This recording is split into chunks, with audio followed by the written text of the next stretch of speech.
Check. Yo, you already know what it is, man. B.I.G. Shine, good music, finally famous over everything. And I'm on Hard Knock TV, man. Act like you know something, quit playing. Let's start off with, you're from Detroit. What was your influences growing up, personally and musically? Detroit has so much history. Just, you know, at one point it was the Motown era. They were the center of the world when it came to music. And then, you know, all the way to, from people to like Slum Village, Jay Dilla, Eminem, the Cheddar Boys, Street Lords, like so much Detroit music that all the people I just named, if you look them up, you can definitely hear some of them in me. You know, even from the lyricist side, you can hear like some Eminem, Royce 5'9", and then from the soulful side, some Slum Village, and Motown kind of just, you know, ties into everything, that feeling, that classic feeling. That's what I want to bring back to the game. That's just from the music side. From a city side, you see so much crazy shit in Detroit, you know, from you know, corrupted mayors and shit. It was crazy for me though, because I'm from the hood, west side of Detroit, but my mom put me in private school when I was young, from kindergarten to 8th grade. So I would go to school every day and, you know, be around people with money, you know, white, black, any race, age, or whatever, and would go home to the hood. But what that did for me is it kind of introduced me to a full spectrum of life in my city. Like, you know, I wasn't just oblivious to one side like a lot of people are. You know, a lot of people know the hood and that's all they know, or a lot of people are into that snobbish shit and that's all they know. So it really gave me a sense of when to be street, when to be hood. It's always a place for that type of shit. And then when to put your business face on, when to put a suit on, when to, you know, be presentable. And, you know, that's something that I think a lot of people have to learn just throughout life. So that's what Detroit has done for me. Now, I remember reading something about your mom's being like an actress at some point in her life. How did that influence you, and what advice did she have for you? And she was like doing hella commercials, getting paid. She was like getting movie roles, TV like roles and shit. And she moved to New York first, because TV, anybody who's in the industry and the film side at least knows that, you know, TV sitcom type things are more East Coast, and movies and type shit are more West Coast. At least it was. You know, now they're kind of, you know, mixing it up. But she was over there and she was getting a lot of commercials, her and my dad, you know. And they had my older brother, their first kid together. And my mom was still able to have a kid and still be getting her parts and stuff. But the thing is, she got pregnant again, and she started getting like auditions for movie roles. So she moved out to LA. She got pregnant again, and my dad was kind of slow moving out there with her. And this was, by the way, this was after she graduated U of M and got her master's degree. So this is like after that. So she moved out here, and you know, acting is like a grind, like any grind, like filming, like rapping, like, you know, that's a fucking grind. So she had her kids, and then she had me, so she had 2 kids, and she's trying to do this. And my dad was real slow moving out here. You know, he was fucking around, and, you know, they were young, so they had a lot of problems, and marriage was falling apart. And you know, she fell back on her degree. It was kind of a thing like, you know, she wanted to be more there. She wanted to be there. She wanted to be more stable. She just didn't want to send her kids off to grandma, and, you know, we grew up with her. So she kind of fell back on her master's degree in English and just became a teacher. But it affected me so crazy because, you know, I know she really wants to do it. She still wants to do it. And hopefully I can help her out, you know, get some movie roles, because she's one of the greatest actresses of all time. But, you know, when it was my time for my opportunity to come around, you know, she didn't even hesitate to think about it. She was like, you know, because I kind of had a situation where I could go to college. I had like a scholarship to Michigan State, or Kanye just came in the picture after so much bullshit. But Kanye came in the picture as a strike of hope and was like, yo, I want to sign you. So I was kind of at a crossing the roads. I could either go the traditional way to school and try and do music too or whatever, or I can go sign to Kanye.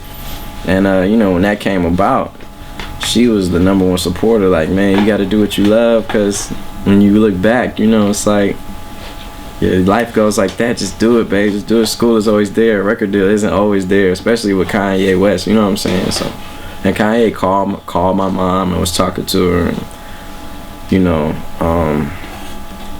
so that's what I did, man. And coming from a family of scholars, you know, her mom, my grandma's teacher, and her dad was a teacher, and aunties are teachers and shit like that. So, you know, it was a real big thing that I didn't go to college, man. And it's really starting to pay off. And I've went through some of the hardest times of my life, man. But when you go against the grain, sometimes you have to go through that dark period to see that sunny time.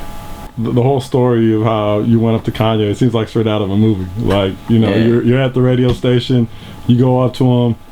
Did you have a rhyme prepared for him, or was it just like off the gut? You just went with whatever you had, or what? This is a crazy thing. I was in high school at the time. It was when late registration came on. I had a good relationship with that radio station already, because I've been doing a show there every Friday called the Friday Night Cypher, where basically rappers will come down there, they battle each other. Whoever wins the battles gets to rap on the air for free for like 30 minutes, or, you know, whatever the time was every Friday. But I was doing that every week, and I got a good relationship. And I was young as hell. Everybody was like 30 up in there, like old as shit. And I'm like, I was 16, 17 doing that. So I did it for so long. And at the time I was 18 when or 17. I don't know, some shit like that. I was like 17 or something, and it was my junior year going to senior year that summer in high school, and Kanye was promoting his album Late Registration, and he was there on a Saturday, and I was there the day before. So, you know, I was cashing my $100 check that day because I was a telemarketer at the time. No disrespect to telemarketers, but that shit sucked dick. That shit sucked donkey dick, man. No homo, pause. And I was cashing my $100 check, $120 check or whatever, that I worked so hard for. And it was a Saturday, so the line was dumbass long, and my phone started ringing, and it was my best friend saying Tone, who also raps now. Is a great rapper, but back then he was just like one of my homies. It still is. But he called me and was like, yo, man, you listening to the radio? I'm like, no, what's up? He was like, man, Kanye at 102, man. It was 105.9. Kanye down at the station. Yo, man, if you fucking, man, I'm like, what's up? He was like, man, you should go just rap for him, man. Just, if you rap for him, he'll sign you, man. He'll just sign you, bro. I'm like, hell no, man. That shit sound dumb. Man, just do that shit. What else we gotta do, man? Like, just do it. I was so hype off of that idea that I walked out of the line without cashing my check that day. And, you know, I didn't have no money, but luckily one of my other boys, B. Wash, Brandon, he gave me $20 to drive down there. He was like, I'll give you $20 if you let me come with you. I'm like, all right, cool, hop in. So he like drove down there, and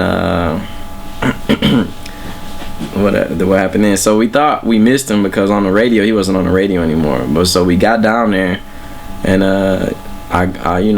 they let me in with ease because I'm there so much. And I told them I left something from last night there, so they let me in the back offices. And I guess that Kanye, I saw Kanye entourage, what looked like to be his entourage. So I was like, oh, this fool Kanye here. So I was talking to one of the DJs, and he was like, yo, you should go holler at Ye, you should rap for him. DJ Gary Chandler. And I was like, all right, cool. So I'm walking down the hallway, and I get past his security and his road manager. I guess they thought I worked there or something. I don't know what they thought. But anyway, so I get to Ye, and Ye shakes my hand. I'm like, yo, what's up? He's like, what's good? And I'm like, yo, I'm an aspiring MC, man. I do this show here every Friday. He's like, yeah, keep it up, man. And then they started walking away. And then my boy was like, man, you gotta rap for him, man. What the fuck? This is what we came down here for. You gotta rap for him. And it almost didn't happen. So as he's walking away, I like chase him down. And I'm like, yo, man, can I just spit a 16 for you real quick as you walking out? And he's like, I don't really have time, man, you know. And I'm like, please, man, you're like my hero. Just let me spit some shit. He was like, all right, man, you gotta spit a quick 16, but you gotta rap while we walking out the station. So at first I could tell he wasn't paying attention. I was spitting my heart out. You know, I was nervous. My shit beating through my chest. I never met a celebrity, period. You know, and you know, I'm just rapping because I knew that was like my one opportunity. Like, If it's anybody that was gonna listen, it's gonna be fucking Kanye. You know what I'm saying? Like, ain't nobody trying to hear that shit. I rap for Busta Rhymes one time before that. And no, I'm not trying to start no beef and shit. People take stuff out of context. I fuck with Busta. Me and like, I was just talking to Busta. That's my homie. But I rap for him, and he was not hearing that shit. And and him, like many people, the same. But anyway, Kanye, he stopped as we were walking when we got to the entrance of the radio station, and he started bobbing his head. And then after like punchlines or whatever here and there, he would be like, oh shit, oh, you know. And I was rapping for like 10 minutes straight, and the whole crowd came around, like people that were working at the station. Everybody started clapping, and you know, that's basically how I got his attention. He invited me to a listening party later that night. That's a whole nother story in itself. But how I ended up there, because he invited me to a listening party after that. And I gave him my CD as soon as I was done rapping for him, and he was like, man, we can't do it empty-handed. So he was talking to his road manager, Don C, and Don C was like, yo, why don't you come to our listening party, man? You can just come kick it with us. I'm like, all right, cool. He was like, yeah, it's at a secret location, man. We'll put you on the list and meet you there. And I was so hyped off of that idea, I forgot to ask him where it was. So I thought I lost my chance, man, and I was like so pissed off. But as I was walking back to my car, somebody who was parked in front of the car was hopping out. And I was hopping in mine, and he was like, yo, you the kid that rap for Kanye? I'm like, yeah. He was like, man, that shit was crazy, man. You going to the listening party? And I'm like, I don't even know where it is. And he was like, man, I got the address right here in my pocket, man. It's all, yo, I got it right here. And I was like, oh, shit. And anyway, the story goes on and on, man. But basically, he had listened to the CD I gave him earlier and didn't want to sign me at all. You know, he was like, yo, I think you cool. I want to give you a couple beats, help build your buzz. And that's what it was. But years later, man, after sending tracks back and forth, you know, about a year later, doing that for about a year, he said he wanted to sign me. But then after he said he wanted to sign me and I graduated high school, it took about a year and a half, almost 2 years after that to actually sign to him, just because so much shit going on. But you have no idea, man, all the times I went through, some of the hardest times of my life. So between that time that he told you he wanted to sign you and the actual signing, what did you get discouraged at any point, or was it like something man, where you hell thought? Yeah, I got discouraged, man. That shit was whack as hell. That was one of the wackest. Let me tell you, I was so whack because all my friends was like in school or like doing some shit. I was like, and I'm in the hood. I live in the hood. So at the time, at least. So, you know, I was at home with like my mom in the fucking hood, and like, which is all good. I love the hood. I'm from the hood. You know what I'm saying? But it's like, man, nigga, it feels like all your peers are progressing because they're in school. They doing shit. You talking to them. Yeah, I did this, man. I did this. I'm about to finish my first year of school. You like, fuck, I'm at home not doing shit. Like just writing raps and not talking to Kanye for months and months sometimes. So it was a real scary thing. I was broke as hell, you know, and I had kind of a buzz in my city. And I was like signed to Kanye, but I wasn't yet. So it's not like I could just go work at the mall or some shit. Like, I really had to kind of keep a low profile and like record at studio shit that I would pay for. It was hard, man. It was hard, bro. I was like be at McDonald's like paying with pennies and shit. Or like, I remember one time I was so broke and I didn't know how I was gonna get some fucking food. But we was at this, I had some money for studio session though. So I would pay the studio session. I had no money for no fucking food and was starving. But I went to McDonald's one time and was hoping I could like scrape up some change on my car. And they just gave the food to me for free by accident. I couldn't believe it. I was like, wow, like straight God. So I knew it was meant to happen, you know. How would you say your relationship with Kanye has developed since then? Man, it went from being like sometimes talk, kind of like mentoring, to like my boy, like my homie. Still definitely one of my great mentors, and you know, a boss too, cause he'll get in your ass, no homo. Like he'll let you know when some shit is like not right, or tell you, man, you fucking up or whatever, or that shit is whack or whatever. But you know, just like being there for me, man, like really mentoring, you know, really believing in me. Now he's believing in me more than ever. I feel like just, you know, the love he showed me, and you know, putting me on his album, putting me on the track with him and Beyonce, and just like he's really doing a lot for me, man. And even one time he rode me and my mom around in his Maybach, you know, just shit like that, man. And I say that in that on the song with Kanye on his album, I'd be like, he wrote Kanye a jerk. How could you say that? He wrote me and my mama around in his Maybach. What kind of jerk is that? What kind of jerks is y'all? So what, he a jerk? I bet you jerk him off. Like, it's just about, you know. But the point is, he's a real nice guy, man, and one of my homies. And, you know, for how he changed my life and shit, opportunities he introduced to me, man. I love him for life, man. Like, that's the homie for sure. Pause and shit. Do you feel like you got to a point where if like you're working on a track and you disagree with something he says, you step up, or is it still kind of like, hey, whatever kind of? It used to kind of be like, you know, I'm gonna let it live, but no, he wants to hear shit. You know, he'll say like, you say something, he appreciates it because he wants it. He wants to be the best, man, and when you want to be the best, you're open-minded. But it used to be, like, when I first was fucking with him, like, he took me under his wing when he was making Graduation before he signed me. He just brought me out to, like, LA to fuck with him and, like, just be around, show me how the creative process of what he goes through, at least to make an album. And, you know, I was, like, real nervous, like, every day just being around in the studio nervous and shit. But now I really take it as just, like, being with my homie, learning, you know, speaking up, letting him know what I think and from my perspective. And he does the same with my shit, so. I remember reading some stuff about the Bape tour when you went to Japan. Yeah. I remember Pharrell saying something about you being real shy at the beginning. That must have been crazy, going to Japan with Kanye and everybody else there. Do you remember? Nervous as fuck, man. I was nervous as hell the whole time. You know, man, that shit was nerve-wracking, man. Like, I remember the first time I met Pharrell, how it all went down. We were at the Bathing Ape photo shoot, and I met Nigo and them the day before at a concert, and that shit was crazy, and Teriyaki Boys. So the next day, he was doing a photo shoot, and I went with him, and, you know, he was there doing modeling, and then all of a sudden, he was like, yo, Pharrell, yo, Teriyaki Boys, yo, Nigo, hey, and he was like just calling all these all-stars and shit together, and I'm like, what the fuck is he doing? And he was like, yo, Big Sean, come here, rap. And I was like, oh man, what the fuck? You know, it's nerve-wracking, man. And even just being around Kanye, and then amongst Pharrell, and then amongst, and he's like, all right, rap. And then on top of that, he was like, don't be spitting into that weak shit neither, rap. And I was like, fuck, you know. But you know, those are like the golden moments.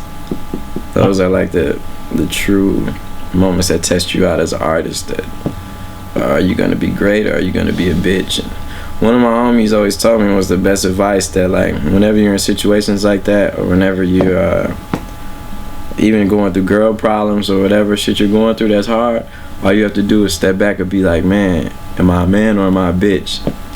And you just like, I'm not a bitch, man, I'm a man. So you just gotta man up and do that shit. Last year you were on the XXL freshman 10. Did that help, or did that provide extra pressure for someone on my shoulder? Hell yeah, that shit helped. What? Being on the cover of XXL? Man, any look is good if you're ready for it. It's like, if I would have got it the year before, I would have been not ready, and then it probably would have been bad. But, you know, when opportunities come, man, if you're ready for them, it's like, those are lucky moments, man. Like, lucky moments in your life. Like, being on that's just lucky, but it's not necessarily luck, because luck is when preparation meets opportunity. So, you know, you gotta be prepared. It's not luck if that shit doesn't go right. If you were to pick freshman 10 for 2011, who'd you put on that list? Chip the Ripper, Sad Ain't Tone, Kendrick Lamar,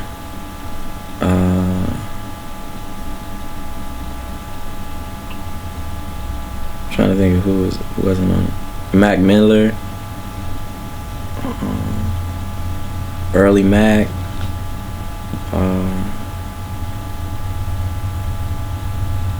I was trying to give a real good answer. Let me think for 1 second. Oh, Dom Kennedy, for sure.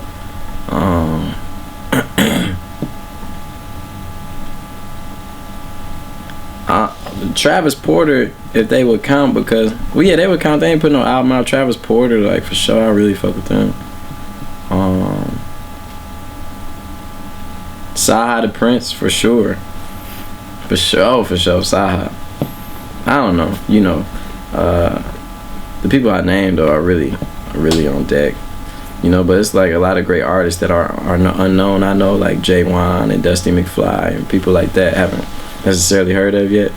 But I'm just trying to give the best answer, the honest best answer.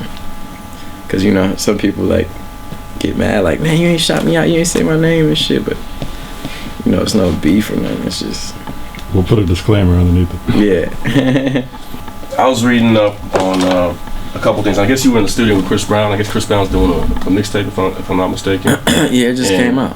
And I guess he's rhyming, so I didn't know he had rhyme skills like that. But there was a quote in the caption I read that said that you I guess you were like surprised that he could rhyme like that. Is that man? Is he really dope? Like, you know what? He's way better than what he is rapping on his mixtape. He's rapping real good on his mixtape, but he played me some records where he was really just like some shit where I was like, fuck, I gotta step my shit up and make sure I'm like still steps ahead of him in this rap shit, because he's really good at it, man. That fool Chris Brown is really good at rapping, man. I'm not just like, and I've heard a lot of tracks other people haven't heard, so that's why I could like straight be like, yeah, he's really good. And you know, you may go listen to his mixtape and be like, well, he's cool, he's, you know, he's good, but he's not as good as Sean. Saying like, man, he really is that good though. So, you know, and he's one of the most amazing just entertainers I know. Like, I didn't realize how fucking interactive he just sing good as fuck, dance good as fuck, rap good as hell. He just do it all, man. Like, that shit really made me like, man, I gotta expand my shit and get on some of these. He could draw real good. Like, man, that fool turned up. That's my homie though. You know, and he goes in, man. Like, I go in the studio, like, man, you see, like, I got bags under my eyes and shit. Like, man, it's cause it's hard out here, man. Niggas is really trying to get it. Like, I don't naturally have bags under my eyes. You know.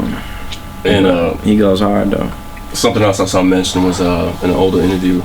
I think they asked you someone you would like to work with, and you mentioned Jay Electronica. Since that time, has that happened, or why Jay Electronica? Also, what's, you know? Well, I wanted to work with Jay Electronica because I wanted to prove how good of a rapper I was, and I love his music too. Like, you know, he's really good, but I just wanted to prove to like people that I'm like that I can do that shit too, rap real good. And you know, that was just my whole theory behind it. And he's a real cool guy. I was in the studio with him a long time ago. He probably doesn't even remember, but I was in the studio with him like years ago.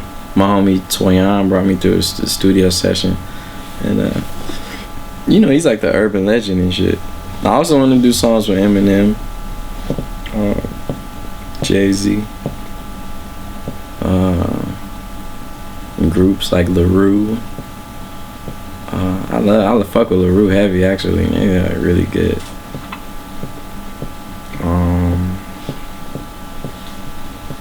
A lot of people like that.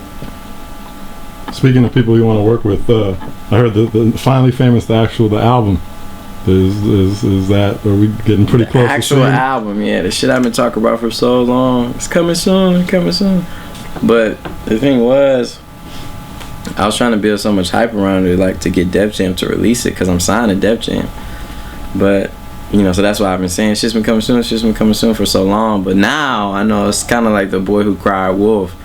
The thing is, man, the people, my believers, my supporters, man, they've been growing so much, and you know, it made such an impact. Like, every show I do is sold out, man. Like, everyone, like, not even exaggerating, like every single show I do, it's been sold out lately, from LA, New York, Miami, Orlando, Fort Lauderdale, Austin, Houston, Dallas.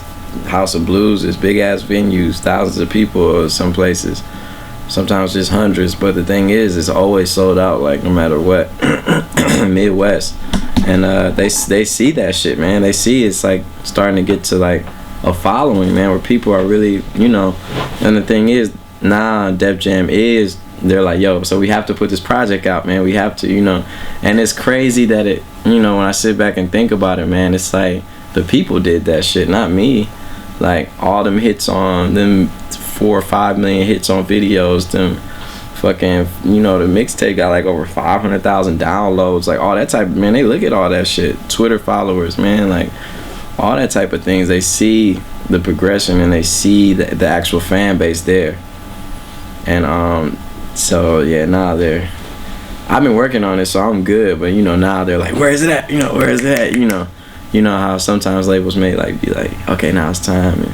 But Def Jam is a great label, man, and I think it's a blessing in disguise that it took so long for my album to finally be ready to come out, or you know, we start putting singles off the album out now, because I wasn't ready, man. I think like I just got ready. I just came into my own artistry now. Like I just now got my own ad-libs, just now got my own flow, just now I'm comfortable as an artist in myself. I was always self-conscious of my own work, and now's the perfect time, man. And thanks to the people, you know, wanting a Big Sean album so much, that shit is coming now. Do you have a release date for it yet, or do you have an approximate? Yeah, we're gonna announce the release date at the top of the year. We want to make it as big as possible, so we're gonna do like a big press conference type of thing, announce it, and along with the first single, and you know, maybe like the artwork or something. So what can people expect from the album? How is it gonna be different from the mixtapes? Oh, well, the last mixtape was pretty good, and but the thing about mixtapes is you go, man, I just ate this Chipotle, that shit fucking me up. But mixtapes, you know, you could, on a mixtape, you could like do hood shit, pop shit, this, that, bounce around, no type of sound necessarily. But for the album, I wanted to do a sound. One mixtape that did have a sound was Wiz Khalifa's Cushion Orange Juice. I give my hat off to him, because that had a sound. A lot of projects don't have like actual sounds, and my last mixtape did have a sound to it, but I wanted to make sure I really got a specific sound down packed for this album that me and No ID really heavily went into. You know, Kanye and people like that. So it really does have a good sound. It feels good, and it, you know, coming from good music, we only produce shit of a certain quality. You know, it's gonna be up to those standards. You even hear these Good Fridays, like those are our throwaway tracks, man. Like, you know, those are tracks we just put out on the internet every Friday, man, just because. And you know, and those are like good quality tracks. And so albums, man, can definitely expect something that people can relate to. You know, young people can ride to, smoke to, cry to, sex to, anything, man. You know, that's the type of music I want to make, that music people could live to. So you're gonna expect something like that. Do you ever get worried that for the last 3 years people have been used to getting free music from you, and then now you're gonna ask them to actually buy albums? Are you ever concerned that might be an issue? Nah. Nope. They're gonna support. I already know they got my back, like I got their back. Pause. Is it one of those things where you felt like for the last 3 years you build a relationship with your fans, and now it's like, all right, I've given you all this for free? Hell yeah. I know a lot of my fans personally too. Like, I be recognizing them sometimes now, but yeah, I think they understand like all the things I went through, and if they don't, you know, I get new, I hate saying fans, new believers, new supporters every day. So you know, I think they're gonna go support, and if they don't, fuck it, burn it, man. Just as long as you hear it, man, that's all I really want you to do, is hear that shit. You know, I would love to come out and sell 1 million records the first week, but you know, if I sold 50,000 the first week and that shit did a million burns and 1 million people still heard it, I would like still be happy, you know. But I do want everybody to go support. Don't get it twisted. It means a lot.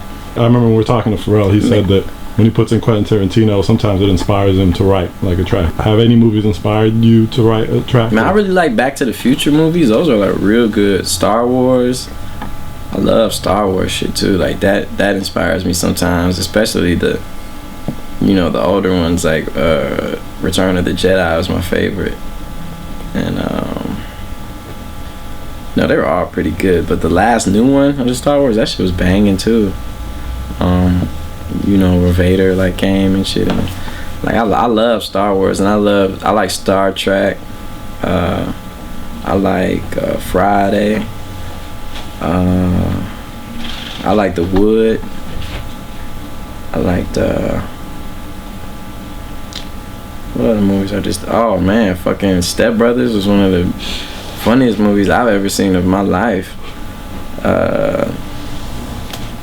Man, Will Ferrell is like the fucking man. Like that's one of my, I think I would like get starstruck like meeting him, like Will Ferrell. Talladega Nights was, I think Talladega Nights had the funniest scene in the movie of all time.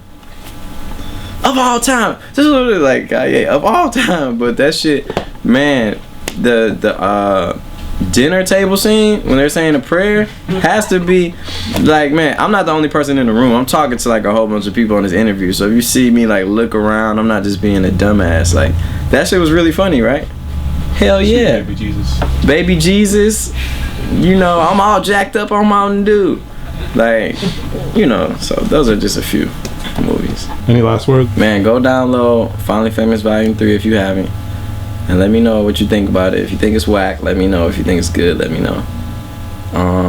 The tagless version of that comes out in a little bit. Me and Mike Posner are working on a project together. The album is gonna be good. And yeah, you know, we just taking it to the next level, man, with this music, fashion, whatever it is, man. I'm a Detroit player, so we gotta keep it moving, man. You see the Versace belt, Versace shades. I say that in one of my songs. I really live that shit, man, you know. Gold rollies. Just trying to make something happen out here, but you know, I really do appreciate the support. And hit me up. I'm always on Twitter. I'm always on the net. Just is what it is. Thank you, man, for real.